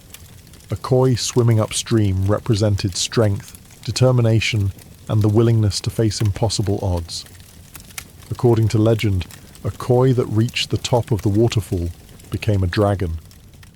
It was the perfect metaphor for a man trying to climb his way out of the lower classes, to prove something the world refused to see. Dragons were everywhere, but they weren't the fire-breathing monsters of Western myth. They were protectors, spiritual guardians, powerful, wise, and deeply tied to the forces of nature. A dragon coiling across the back wasn't meant to intimidate, it was meant to shield. a constant, unseen presence between your skin and the world. Peonies symbolized bravery with a touch of elegance. Tigers stood for ferocity and resolve. Waves meant life's unpredictability. Demons and ghosts. Warnings, cautionary tales inked into the flesh as reminders of the dangers lurking in both the physical and spiritual world. Many tattoos depicted full scenes from Chinese and Japanese folklore, battles, betrayals, divine interventions. Popular subjects included the Suikoden, a Chinese epic about 108 outlaw heroes. These stories resonated with the tattooed class. Rebels, protectors, misfits who didn't quite fit into the samurai ideal, but still lived by a code. Buddhist deities were common too, particularly the wrathful ones. Figures like Fudo Mu, the immovable protector. With sword in one hand and rope in the other, he bound demons and cut through ignorance. Having him tattooed on your back was like carrying a spiritual bodyguard, one who didn't mind getting violent when necessary. But not all meanings were universal. A tattoo's placement, size and direction all mattered. A tiger climbing upward might mean ambition. Downward could suggest a warning. Even the order of when each section was tattooed said something about your journey. These symbols were sacred, private, and powerful. And in a society where words could betray you, tattoos became the most honest form of expression. As the Edo period progressed, the vibrant underground culture of Irizumi, once a secret code of honor among laborers, firemen, and gamblers, began to collide head-on with shifting social attitudes and rising paranoia from the ruling class. What was once admired in hidden bathhouses and tea houses slowly became associated with crime, deviance, and dishonor. The turning point came when the government began tightening its grip on public behavior. Tattooing, already unofficially frowned upon, started to take on a more dangerous reputation, especially as it became more visible among the bakuto, or gamblers, and other criminal groups who would eventually give rise to the modern yakuza. These men were often the only ones bold enough to wear full bodysuits openly, and as they became more organized, so did the stigma attached to their ink. Ironically, many of these same criminals had begun as outcasts from society, men who wore tattoos not to provoke fear, but to reclaim identity. But once crime syndicates began using tattoos to mark membership, territory, and loyalty, public perception shifted. The police didn't care whether your dragon symbolized courage or your koi fish meant perseverance. To them, tattoos now signaled one thing: criminality. The government responded with more bans. In the early 1800s, tattooing was officially outlawed, though enforcement varied depending on the region and who was doing the inspecting. Still, tattoo parlors went deeper underground. Horishi had to work in secret. Clients booked sessions through coded language. And artists began developing techniques to hide tattoos under layers of ink, or blend them into larger designs to confuse officials. The stigma wasn't just legal, it was social. Anyone visibly tattooed could be refused entry into public bathhouses, barred from temples, or denied marriage by respectable families. Tattooed bodies became taboo, and the art form, once a mark of bravery or spiritual symbolism, was recast as something vulgar, dangerous, even evil. But the tattoos didn't disappear. They simply went deeper, both under the skin and under the radar. For every government crackdown, there was a new design, a new hiding spot, a new client willing to endure pain for something meaningful. Irizumi didn't die. It went into hiding, like a coiled dragon, waiting. As Japan stepped into the modern age with the Meiji Restoration in 1868, the new government was eager to present the country as civilized, orderly, and most importantly, westernized. And in this new image of modern Japan, tattoos had no place. Irizumi, with all its cultural depth and underground prestige, was declared a stain. The government doubled down. Tattooing was not only criminal, it was now embarrassing. Something savage, something shameful. Foreign diplomats were horrified by the elaborate bodysuits worn by Edo's working class, and Japan, desperate to be taken seriously by the West, responded by pushing tattooing deeper underground than ever before. Yet even as it was banned for Japanese citizens, tattooing curiously became a tourist attraction. British and American sailors flocked to Japanese ports and sought out Horishi to take home pieces of exotic oriental body art. Ironically, the very art form Japan sought to bury was being preserved by the very foreigners whose approval they craved. And still, the tradition didn't die. Horishi adapted. They changed their clientele, moved their studios further into secrecy, and kept the Tibori method alive. Master-apprentice lineages survived in whispers. The techniques, symbolism, and tools were passed down carefully, often within families or tightly knit artistic circles. In the 20th century, Irizumi became deeply entangled with the Yakuza. The full bodysuit, hidden beneath business suits, became a symbol of loyalty and fear within the criminal underworld. Once again, tattoos were about pain, honor, and secrecy. But this time, without the folkloric grace of Edo firemen or mythological koi. The art was still there, but the public had turned away. Even today, the legacy of that stigma lingers. Despite modern interest in tattoo culture worldwide, Japan still views tattoos with suspicion. Public baths, gyms, and even some beaches ban tattooed individuals. The fear of criminal association endures, even when the ink is harmless. But times are shifting. Young Japanese artists are reclaiming Irizumi, not as rebellion, but as heritage. Museums are preserving ancient designs. Art lovers and historians are finally acknowledging the craftsmanship. And a new generation is asking, why should we be ashamed of our own skin? In a culture built on layers, of robes, of meaning, of silence, Irizumi remains the most honest expression Japan ever tried to hide. In Renaissance Europe, discussing sex openly was taboo, unless, of course, you were doing it through a thick Latin manuscript wrapped in religious guilt and printed under church supervision. Enter the marriage manual, a strange genre of literature where theologians, monks, and celibate scholars explained how good Christians were supposed to get busy, solely for the purpose of procreation, naturally. These manuals were less 50 Shades and more 46 permissible positions for the glory of God. Titles like De Matrimonio or The Book of the Family disguised what they really were. Deeply detailed guides on when, how, and why married couples could engage in sexual activity, complete with diagrams, calendars, and lists of forbidden days. Spoiler, there were a lot of forbidden days. Sex on Sundays? Sinful. Feast days? Absolutely not. During Lent? God forbid. In fact, there were roughly 180 days a year when marital intimacy was prohibited.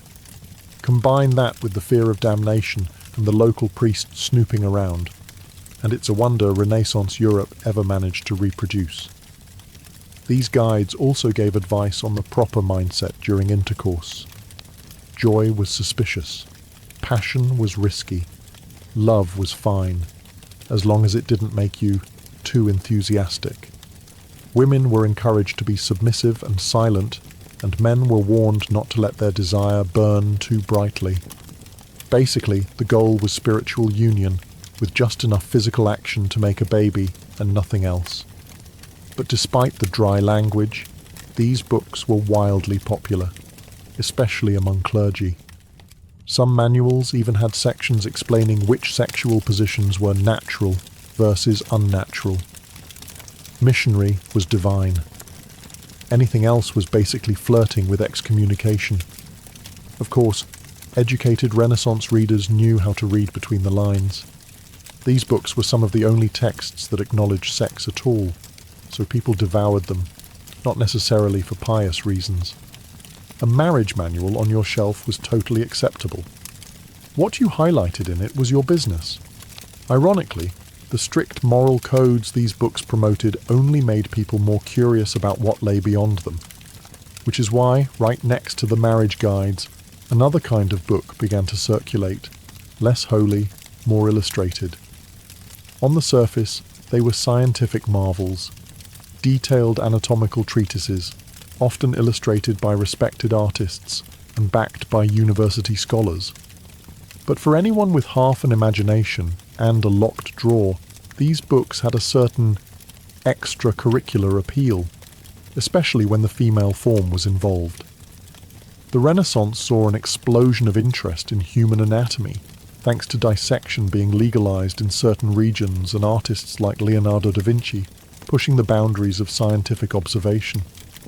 Texts like De Humani Corporis Fabrica by Andreas Vesalius were considered groundbreaking medical references.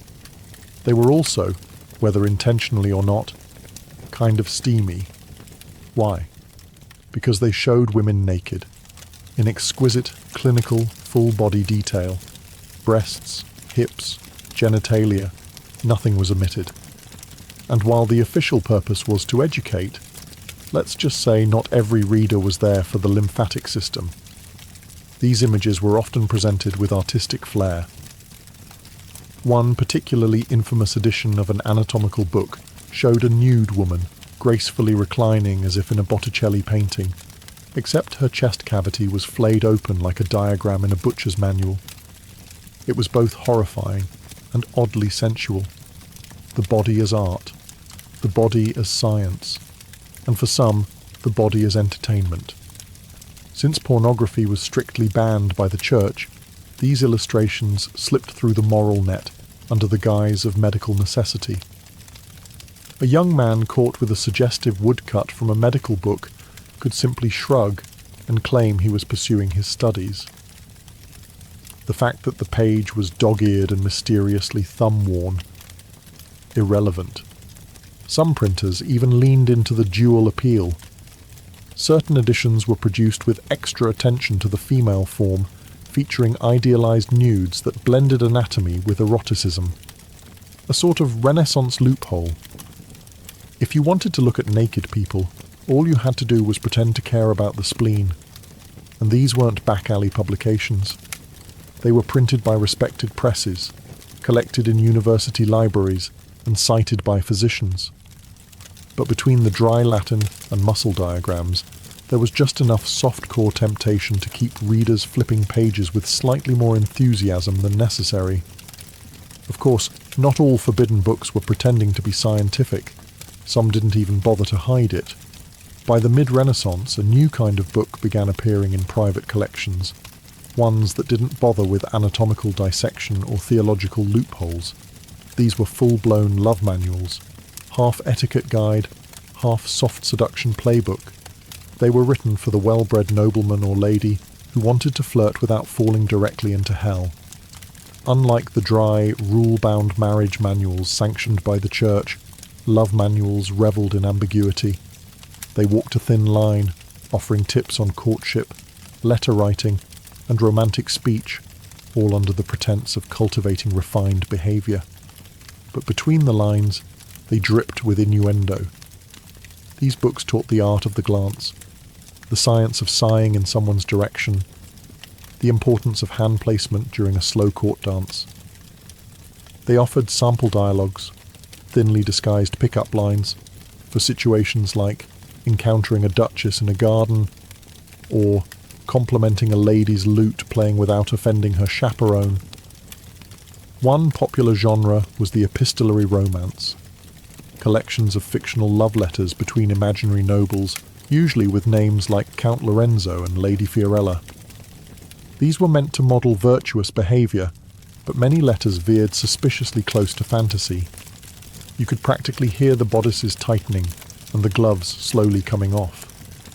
Some of these manuals even included miniature poems and riddles, just enough to feel cultured, just vague enough to be interpreted as scandalous.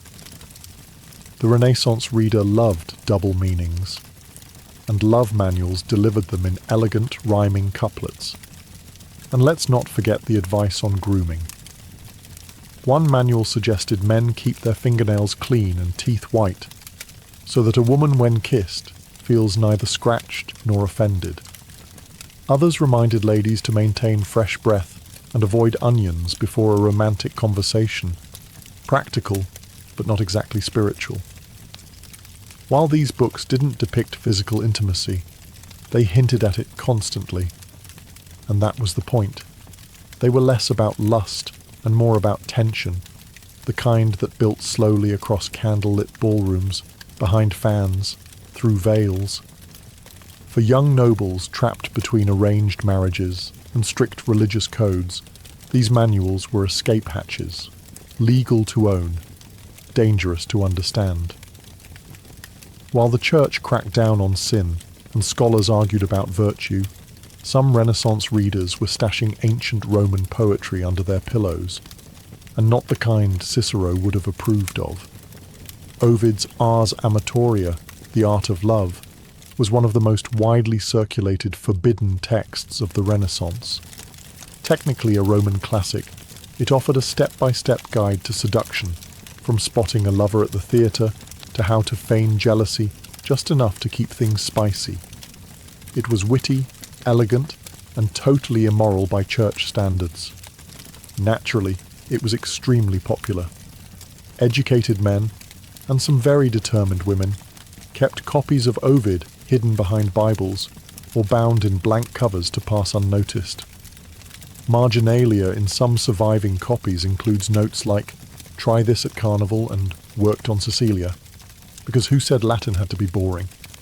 Then there was The Golden Ass by Apuleius, a novel that slipped under the radar thanks to its mythological storyline, but included vivid scenes of transformation, lust, and the occasional talking donkey.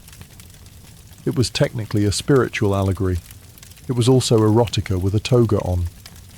Even more daring were translations of Greek and Arabic love poetry, many of which emphasized sensual pleasure as a path to enlightenment. Renaissance Italy had a taste for the exotic, and Arabic texts, like those inspired by the Perfume Garden, circulated in small elite circles.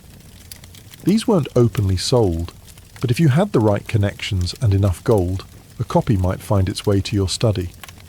Booksellers knew how to play the game. Officially, their shops were stocked with theology and grammar.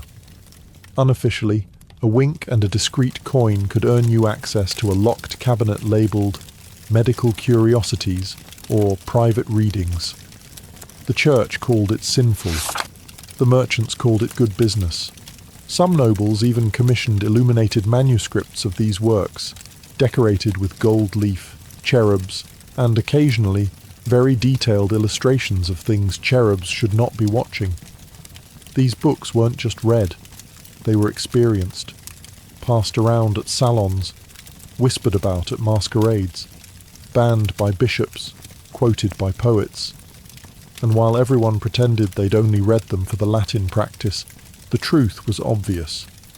For all the secret reading and scandalous giggling behind lace fans, the Renaissance wasn't a safe haven for literary freedom, especially not when the Inquisition was watching, and in Italy it always was. By the mid-1500s, the Catholic Church had grown increasingly suspicious of books that could corrupt the soul, which in practice meant anything remotely entertaining. In 1559, Pope Paul IV issued the first official Index Librorum Prohibitorum, the Index of Forbidden Books. It was exactly what it sounded like, a hit list of texts deemed too dangerous, heretical, or, God forbid, titillating. The list included everything from Protestant theology to astrology manuals, but buried among them were treatises on love, anatomy, and even poetry. Ovid, banned. Boccaccio's Decameron, banned. Anything by Erasmus that even hinted at individual thought, double banned. The church wasn't just trying to save souls, it was sanitizing the entire intellectual bloodstream. Possessing a forbidden book didn't just mean a slap on the wrist. If you were a printer, merchant, or noble caught with one, you risked public penance, house searches, confiscation, and even imprisonment. More than one scholar found himself summoned to explain why he had a Latin copy of The Art of Love tucked between Aristotle and Aquinas. But the funny thing about banning books is that it usually makes them more desirable. Underground markets thrived. Printers in Venice, Lyon, and Basel published clean editions for public sale, and uncut, readers' editions for private clients. The difference might be a missing passage, a toned-down illustration, or a completely fake title page. One infamous copy of The Golden Ass was rebound as Sermons of St. Augustine. Talk about a plot twist. Noble families with private libraries developed entire systems for hiding forbidden texts. Secret compartments, false bindings, mirrored cabinets. It was part espionage, part erotica. A well-curated bookshelf said, "Yes, I fear God, but I also read Rabelais." Women were particularly clever about this, since they were less likely to be targeted as intellectual threats. They often acted as literary couriers, borrowing, copying, and circulating books under the pretense of devotional reading. One nun in Naples allegedly kept a copy of The Perfumed Garden behind her copy of Lives of the Saints. Censorship may have ruled publicly, but in private, Renaissance readers just turned the page more carefully. Behind convent walls, away from the judgmental eyes of society and the ever-looming index of forbidden books, Renaissance nuns had access to their own libraries, and some of them were anything but holy. While convents were often seen as bastions of chastity and devotion, the truth was more complicated. These were also places of literacy, intellectual curiosity, and yes, suppressed desire. Many young women entered religious life not by choice, but by family arrangement. Too expensive to marry off? Send her to the nuns? Too outspoken? Cloister her. The result? A generation of women who were highly educated, forcibly celibate, and bored out of their minds. Enter the convent library. On the surface, these collections were pious and respectable. Saints' lives, theological commentaries, devotional poetry. But dig deeper, and you'd find marginalia scrawled in the corners, entire passages underlined with suspicious enthusiasm, and in some cases, handwritten copies of banned love poetry tucked discreetly between prayer books. One nun in Ferrara was famously reprimanded for translating Ovid's Amores into the vernacular, allegedly for educational purposes. Others wrote their own verses, coded, melancholic, and often steeped in longing. Scholars today suspect that some of the most passionate Renaissance sonnets, attributed to anonymous courtly ladies, were actually penned by cloistered women using writing as a kind of romantic escape hatch. And it wasn't just poetry. Some convents had copies of anatomical treatises, ostensibly for medical knowledge, since nuns often acted as nurses. But as we've seen, anatomy books were rarely just about medicine. One abbess in Florence even petitioned to keep her convent's illustrated anatomy manual on the grounds that it helps the younger sisters understand temptation, which is a very creative interpretation. Of course, the church tried to regulate what was read behind those walls, but literacy meant autonomy, and autonomy meant subversion. Forbidden texts circulated quietly between trusted hands. Pages were memorized, copied, passed along with coded bookmarks. The scent of ink and vellum became, for some, more intoxicating than incense. In the silence of evening, after vespers and confession, a young nun might light a candle and open a worn book, not of scripture, but of something warmer. A poem, a story, a stolen fragment of a world she'd never touch, but could still imagine. Because sometimes, the most forbidden books weren't about lust. They were about freedom. Not all forbidden books were kept in libraries or chained to monastery shelves. Some were hidden in aprons, buried under floorboards, or whispered from memory in back-alley markets. These weren't printed by respected presses or debated in salons. These were the other Renaissance texts, the magical ones. Handwritten grimoires, herb manuals, and charm books passed between midwives, herbalists, and women who were definitely not calling themselves witches, but everyone else was. Love was power, and power, especially when exercised by a woman, was dangerous. That's why love spells were among the most feared and popular forms of forbidden knowledge. Renaissance charm books often included instructions on how to win affection, cause obsession, or rekindle a cold marriage. A strand of hair, a cup of wine, a muttered phrase beneath the full moon. It wasn't theology, it was folk science. And it worked, or at least it felt like it did. One famous spell book from southern Italy included a ritual for ensuring fidelity. Sow a pinch of dried basil into your lover's doublet, whisper their name 3 times, and sprinkle rose water on their pillow. If they dreamed of you that night, the magic had taken hold. If they didn't, well, there were stronger measures. Aphrodisiacs were another staple of these underground texts. Recipes blended Renaissance botany with medieval imagination. Cinnamon, anise, ground oysters, mandrake root. Sometimes effective, sometimes toxic. One apothecary's manual cheerfully recommended a mixture of honey, wine, and powdered stag antler to awaken the fires of Venus. He failed to mention the violent nosebleeds. Men were curious, but women were the primary readers and keepers of these texts. Many passed recipes and rituals from mother to daughter, especially in rural areas where priests visited infrequently and midwives handled everything from birth to heartbreak. But owning such a book was a gamble. The Inquisition didn't look kindly on women with too much knowledge, and a love spell was just a witch trial waiting to happen. So pages were hidden, burned, or disguised as herbal journals. You could be an herbalist on Tuesday and a heretic by Thursday, depending on what someone saw or imagined. By the late Renaissance, the printing press had changed everything. Books were no longer handcrafted treasures for the elite. They were commodities. And while Gutenberg may have started with Bibles, it wasn't long before printers discovered a far more lucrative market: desire. Venice became the capital of this quiet revolution. It had the perfect mix of wealth, lenient censors, and a healthy appetite for vice. Hidden behind religious tracts and scholarly commentaries, small, privately circulated books began to appear. Books that weren't coy about their contents. They didn't pretend to be anatomy manuals.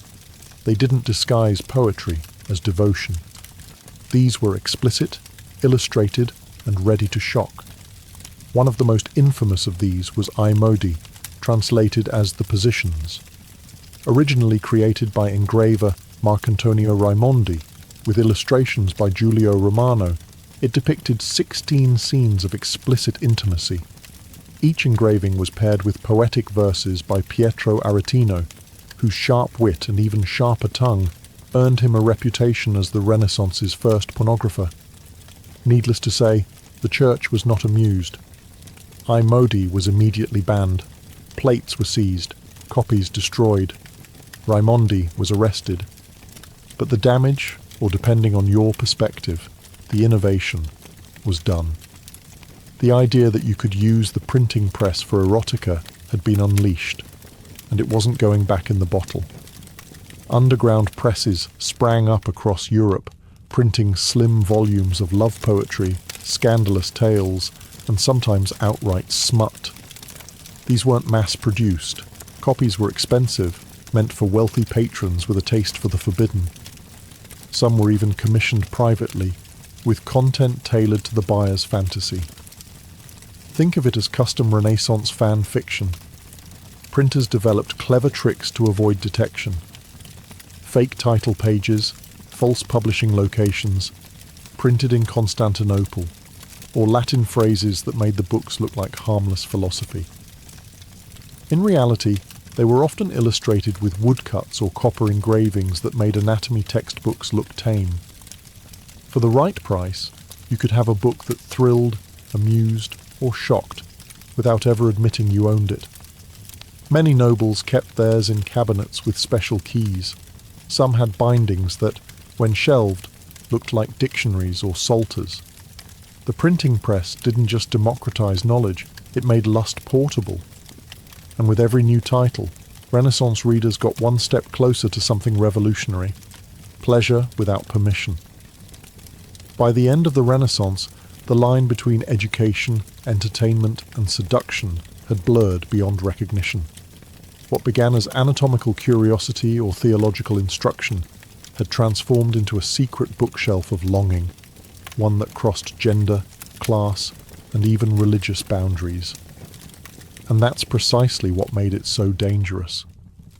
To the church, these books represented moral decay. To scholars, they were intellectual experiments.